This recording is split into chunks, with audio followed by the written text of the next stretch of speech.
Una pintura es un enigma. Borges también llamó enigma al poema. La pintura acaba adquiriendo una cualidad metafórica no solo por el potencial significativo de la imagen, sino también por su capacidad de integrar realidades fuera de ella. La conversación de hoy es en torno a un libro que contiene 13 historias que toman como punto de partida una obra pictórica. Me refiero a Línea de Penumbra, y para hablar de ella nos acompaña su autora Elvira Valgañón. Bienvenida. ¿Cómo estás, Elvira? Muy bien, muchas gracias. Encantada de volver a México, aunque sea así virtualmente. Virtual. Pues pongo en antecedentes a quienes siguen esta transmisión. Elvira es escritora, traductora, licenciada en Filología Hispánica e Inglesa. Sus relatos han aparecido en antologías, así como en periódicos y revistas literarias. Es autora de la novela Luna con Nata y de Invierno. Además es cotraductora del poemario No Sense, antología de la poesía del escritor Edward Lear. Pues bueno, me gustaría empezar con tus universos pictóricos. Creo que existen acuerdos narrativos que modelan las experiencias. Antes de entrar de lleno a los diálogos que estableces en los relatos que constituyen Línea de Penumbra, me gustaría saber cómo seleccionaste las obras, porque me pongo a pensar, vas de un pigmento sobre una pared rocosa al bosque, luego vemos a Hopper y nos encontramos enfrente del fresco de la tumba del nadador. ¿Cómo se fue armando esa sensibilidad para que atravesara este libro de relatos? Pues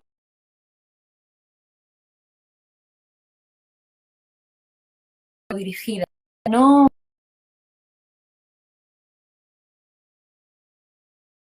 algunos de bien me gustan mucho.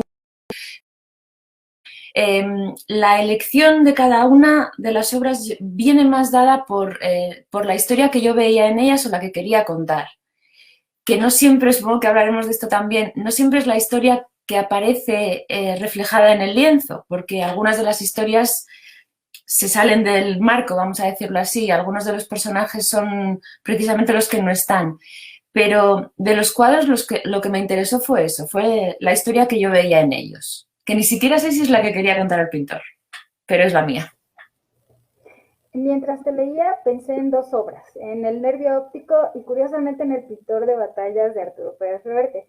Pero de este último quiero rescatar una cita, ¿no? Hay un personaje de Reverte por ahí que se pregunta, ¿estoy de verdad en el cuadro? Y otro personaje le contesta, ya se lo dije, usted, yo mismo, todos estamos en el cuadro. Te juro, así que lo tenía clarísimo cuando iba a la mitad del libro, bueno, que aparte es un libro muy bonito, les quiero enseñar la portada de Línea de Penumbra.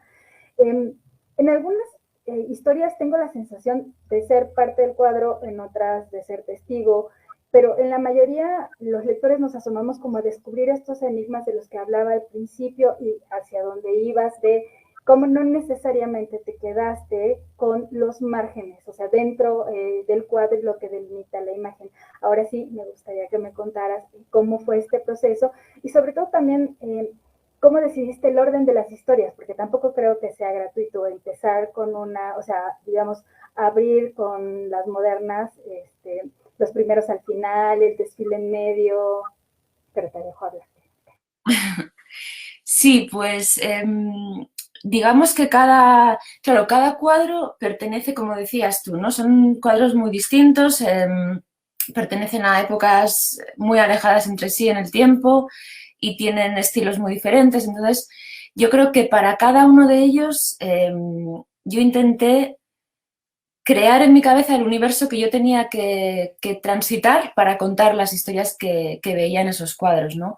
Y en cada uno también pensé quién tenía que contar la historia, cuál era el punto de vista, desde dónde había que mirar la pintura y quién tenía que aparecer en el relato, ¿no? Porque está claro quién está en el cuadro, pero a veces el que está en el cuadro no necesita que su historia se cuente porque ya nos la sabemos. Y entonces a mí sí que me gustó esa idea de buscar las otras historias, ¿no? Por ejemplo, el cuadro de Hopper, que es famosísimo, centra toda su atención en esa mujer solitaria, ¿no? Que está en la cafetería. A mí me fascina mucho esa figura femenina y esa mujer, pero es verdad que la hemos mirado tanto que casi ha perdido ya un poco, no sé si interés, pero un poco de su significado, ¿no? En cambio, lo que yo quise contar fue todo lo que ella tenía detrás, los que la estaban viendo a ella, ¿no? Los personajes que estaban en la cafetería trabajando, pues el fregaplatos, el que recoge las mesas. Y ese es el proceso, yo creo, que seguí en casi todos los cuadros, ¿no? Esa búsqueda de lo que yo quería contar y de cómo lo quería contar. En cuanto al orden, claro, sí que fue algo buscado porque yo tenía claro que los últimos, o que los primeros tenían que ser los últimos, ¿no?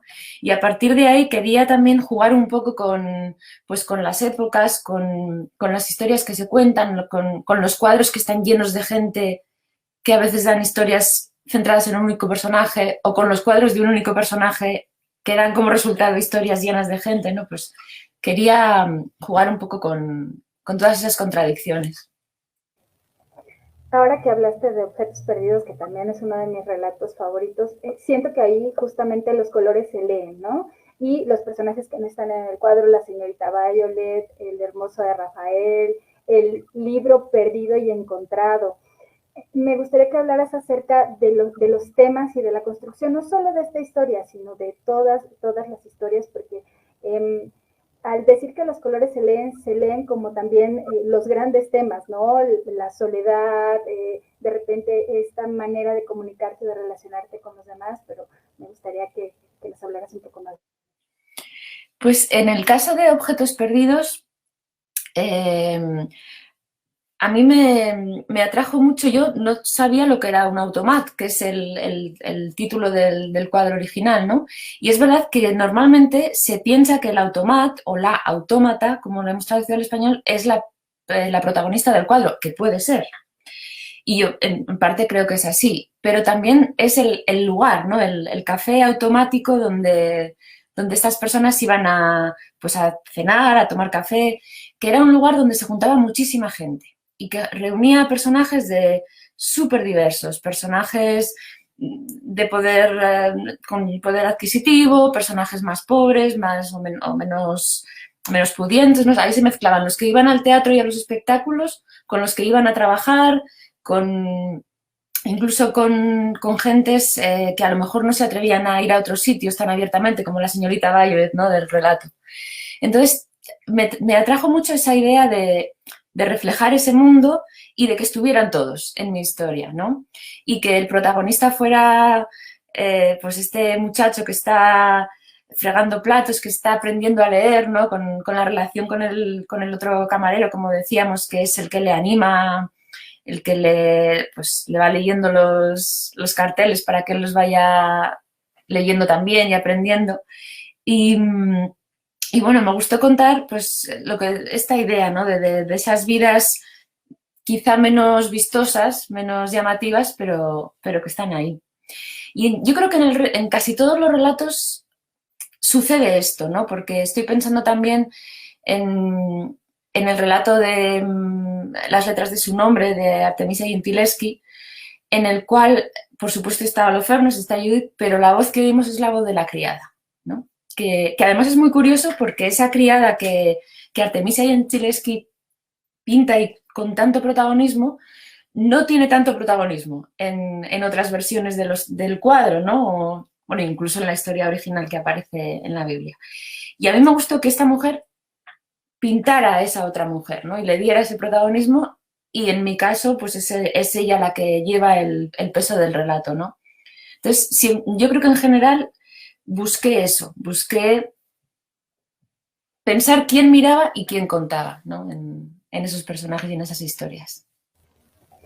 En ese sentido, pienso que la acción artística, tanto de pintar como de escribir, no es lineal, y eso también lo vamos leyendo en tus relatos, que no sigue como el curso natural del tiempo y que tus narraciones tampoco se supeditaron a él, rompen con la cronología y la estructura narrativa hace que el lector tenga que poner mucha atención, porque a veces nosotros sabemos más cosas, pero a veces no.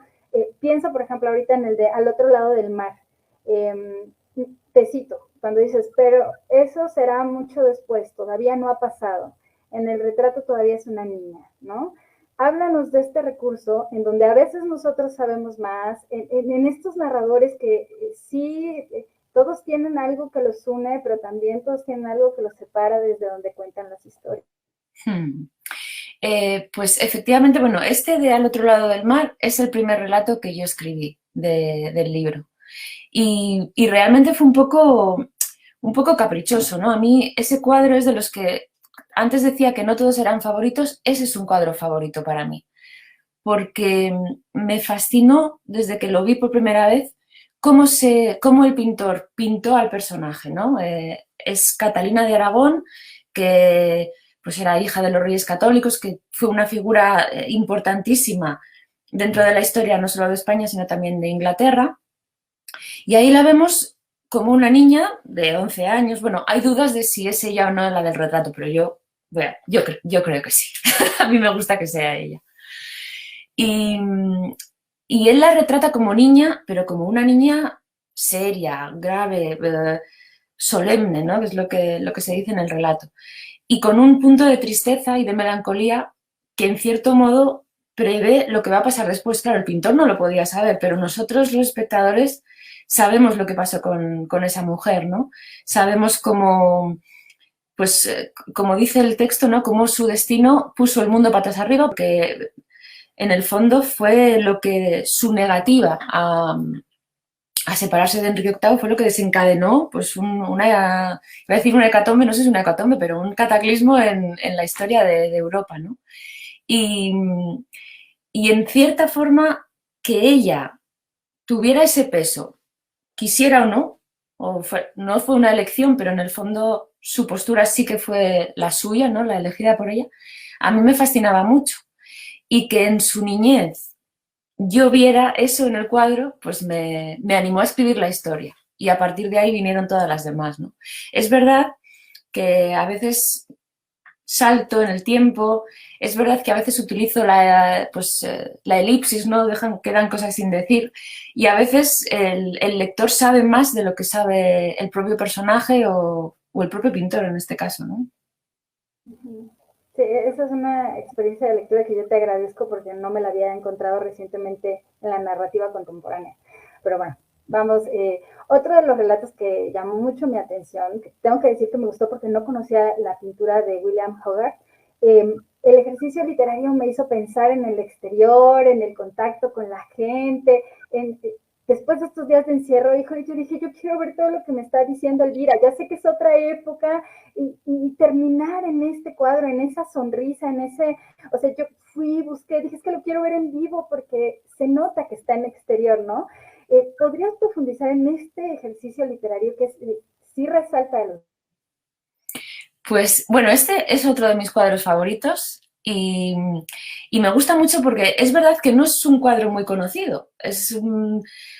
Hogarth, ni siquiera Hogarth es un pintor muy famoso, pero esto es de las cosas que de repente descubres y te quedas fascinada, ¿no? A mí ese cuadro, que cuando lo vi, me encantó por la expresión de esa mujer, por la fuerza que tiene, por cómo va, ¿no? Con la cabeza así... Bueno, como cuadro me gustaba muchísimo. Y este sí que lo elegí sin tener muy claro cómo quería contar su historia. Yo pensaba que iba a contar la historia de la mujer. Pero cuando empecé a pensar en el relato, me di cuenta de que lo que quería era esto que has dicho tú. Barullo, gente, bullicio. No tanto ella como dónde estaba ella, ¿no? Y por eso esa locura de narración un poco, ¿no? Que son todos los personajes, todo lo que va pasando, todo el jaleo que está en torno a la mujer del cuadro y que va construyendo pues esas calles de Londres tal como yo me las imagino, ¿no? Ese Londres del siglo XVIII. Pero que es muy curioso porque es el mercado de Londres del siglo XVIII, pero es el mercado que yo tengo aquí en La Rioja a la vuelta de la calle, y recuerdo, hablábamos antes de mi visita a México, de esos mercados que me fascinaron también en Querétaro y en San Cristóbal. Estaba ahí, o sea, daba igual qué mercado del mundo era, porque es esa sensación de cosas que pasan a tu alrededor, ¿no? Y eso es lo que quise reflejar, con ciertas dudas, porque es verdad que es un relato un poco, bueno, no es distinto formalmente, pero esa era la intención, ¿no? Que el lector entrara en ese ruido y en esas calles. Así que si tu reacción fue buscar el cuadro, yo ya me doy por contentísima. En ese sentido, es que las experiencias se vuelven trazos de vida y a la inversa. Pienso en otro de mis pintores favoritos que también te comentaba antes de que entráramos en vivo. En mi sala está el Jardín de las Delicias, ¿no? O sea, mi hija de 7 años de repente se queda viendo así, como que del infierno, ve en medio, ¿no? Como que voltea, un poco como esta sensación que transmites en tu relato. Y en esta geometría del caos, ya hablando de la otra pintura, porque no es de esa de la que hablas, la figura del carro de Eno es como el primer personaje inanimado, digamos, que brinda como esta construcción abierta de los múltiples significados que puedes extraer, ¿no? Y que atraviesa todos los cuentos, pero que se ve claramente, ¿no? En estas miradas de las que hablas. Me gustaría saber por qué lo elegiste a él, por qué elegiste ese cuadro y esa es una mirada muy íntima de una mujer que guarda secretos, ¿no? Esta personaje también es así, uf, ¿no? Y al pensar que yo veía un cuadro que ve mi hija, una mujer que no pudo tener hijos, todo, ese tipo de cosas se vuelve como con muchos significados. A ver, cuéntanos un poco más de este cuento, el desfile, ¿no? Sí, sí. Sí, el desfile es un relato, pues es uno de estos relatos que decíamos antes, en los cuales aparecen muchísimos personajes, pero en el fondo está contando la historia de uno de ellos, nada más, que es la mujer del Bosco, ¿no?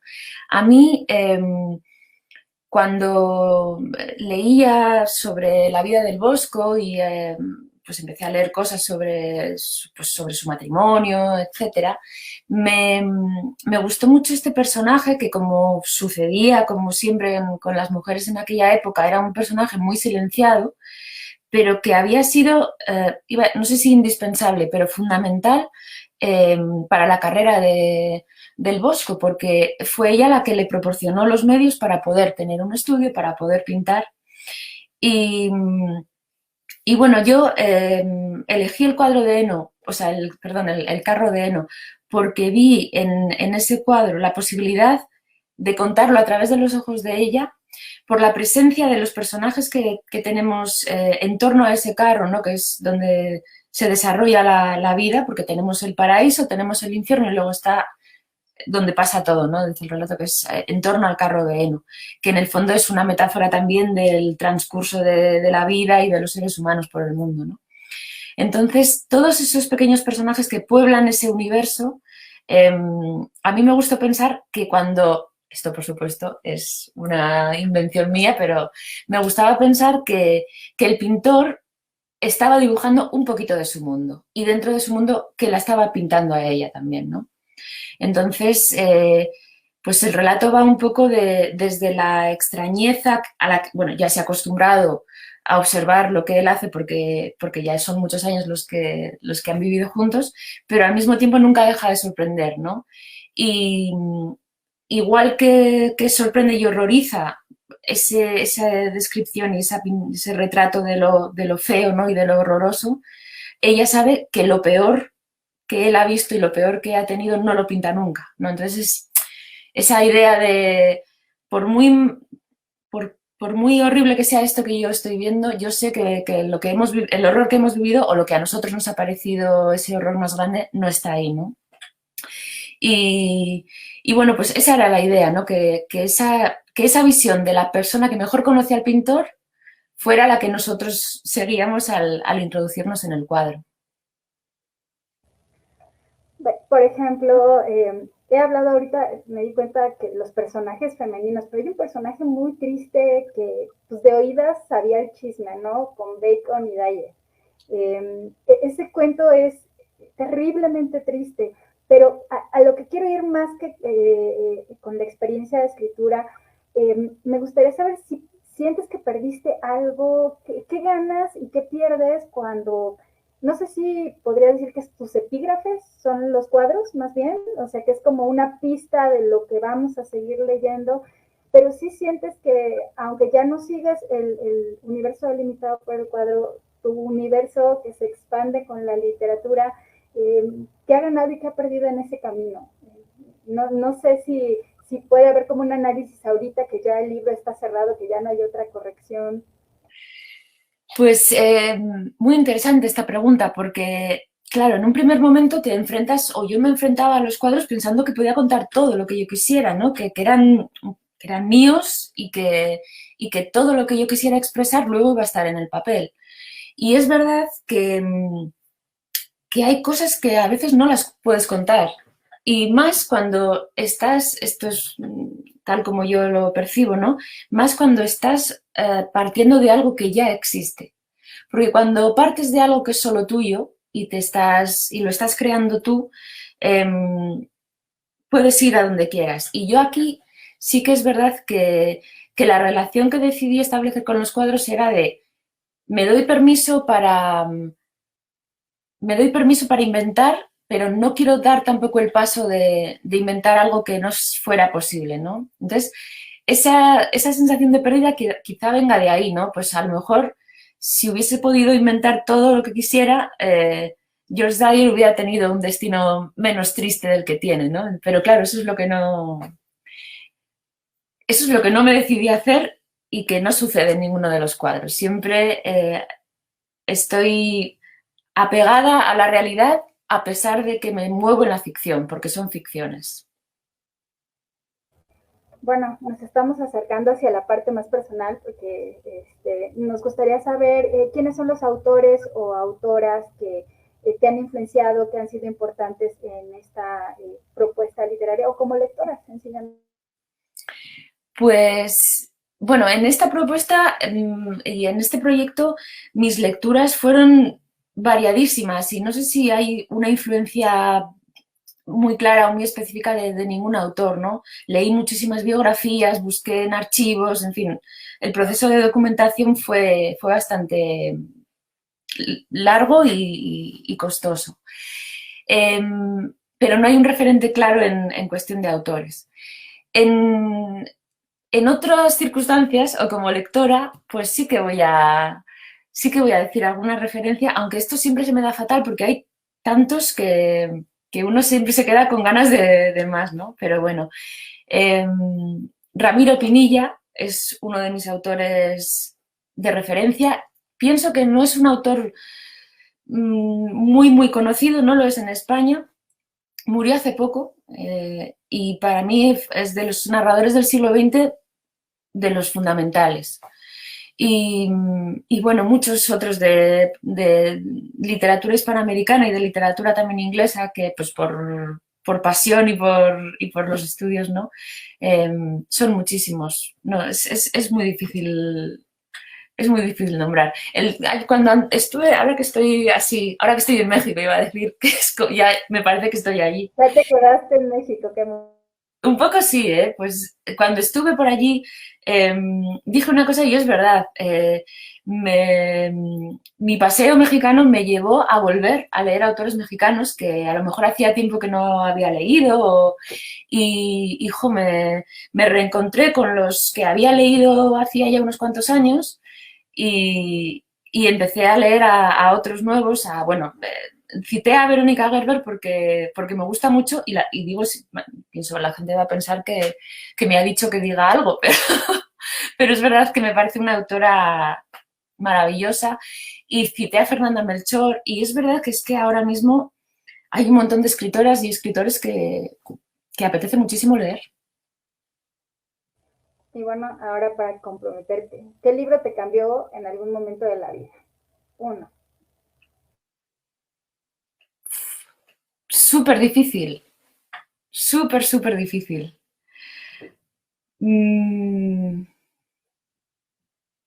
Tan difícil que no te voy a saber responder. Bueno, te voy a dar una respuesta que a lo mejor es un poco rara, pero es que lo pensé el otro día. Y no me acuerdo del título, pero sí recuerdo, no sé por qué me acordé de esto, cuando empezábamos a leer en el colegio, ¿no? Cuando nos pedían que leyéramos libros, pues yo recuerdo, muy pequeñita, recuerdo que tuvimos que leer un libro y a mí no me gustó nada, nada de nada, no sé cómo se titulaba, era, no sé, de animales, pero no sé. Y cuando yo leí ese libro y vi que no me estaba gustando, dije, vale, va a haber libros que no te van a gustar, pero vas a seguir leyendo. O sea, yo eso lo vi clarísimo, ¿no? Ese no me gustaba, pero eso no significaba que hubiera que parar. Y eso fue un momento de cambio de perspectiva infantil, pero sí, es que no sé por qué me acordé el otro día de esto, pero es un cambio. Sí, te cambió la vida, es un libro que te cambió la vida. Estos libros infantiles había que haberle hecho una notita para que los cambiaran. Pero bueno, ahora nos gustaría saber qué lees o qué lecturas recomendarías de lo último que hayas leído a la comunidad lectora de la librería del sótano. Pues vuelvo a lo que comentaba antes, porque es la verdad, mis últimas lecturas han sido mexicanas. Hace poquito terminé Paradise, El animal sobre la piedra de Daniela Tarazona, que disfruté mucho. Y ahora tengo una pila de libros por leer que, bueno, da un poco de miedo ver la pila, pero también da muchas ganas, ¿no? De lo que me traje de allí y de nuevas cosas. Y voy a mencionar uno que no he leído todavía, pero que tengo muchas ganas de leer, es de Pepitas. Y se llama Azucre y, y es de los que ahora mismo voy a coger con más ganas. Qué maravilla. Pues algo que nos quieras compartir porque ya estamos por despedirnos. Recuerden que en el sótano pueden encontrar línea de penumbra. Ah, claro. Yo sé, porque ya leí el libro, por qué le pusiste línea de penumbra, pero me gustaría que en voz de su autora nos explicaras por qué decidiste titularla. Pues, bueno, la línea de penumbra es la línea que se dibuja cuando estamos cuando estamos entrando a una cueva. Hay un momento en que la luz del sol deja de iluminar y comienza la oscuridad. A esa línea, que es una línea que se va moviendo, se le llama la línea de penumbra y a partir de esa línea es donde normalmente encontramos el arte, las pinturas, los grabados en las cuevas prehistóricas. Y bueno, en este libro hay un relato que es sobre una imagen de una cueva prehistórica y, y esa fue una de las razones para poner el título. Otra de ellas, que también me gustaba a mí mucho, lo tengo aquí también, por eso miro a... es que en el fondo cada cuadro, cada obra de arte que vemos nos obliga a cruzar una línea de penumbra, ¿no? Porque cada vez que entramos en una obra nueva estamos entrando en un universo desconocido, como en la cueva oscura, pero donde puede que encontremos pues, un lugar donde queramos quedarnos, ¿no? Entonces, esa era la idea. Aquí en el libro hay 13 líneas de penumbra y, y bueno, pues hay que cruzarlas para descubrir las historias. Pues muchísimas gracias, Elvira. Algo que quieras decirle a todos los mexicanos que te están viendo y los españoles también, porque estamos en transmisión cruzada. Pues nada, que os agradezco muchísimo esta oportunidad de volver a México por este ratito y y que crucemos la línea y que sigamos leyendo y que sigamos disfrutando con la literatura. Pues muchísimas gracias. A todos recuerden que leer siempre será esencial y que lo esencial de los libros está en los lectores. Así que gracias Elvira, gracias a Pepitas de Calabaza, gracias a Editorial Sexto Piso y a todos los que nos acompañaron en esta maravillosa conversación.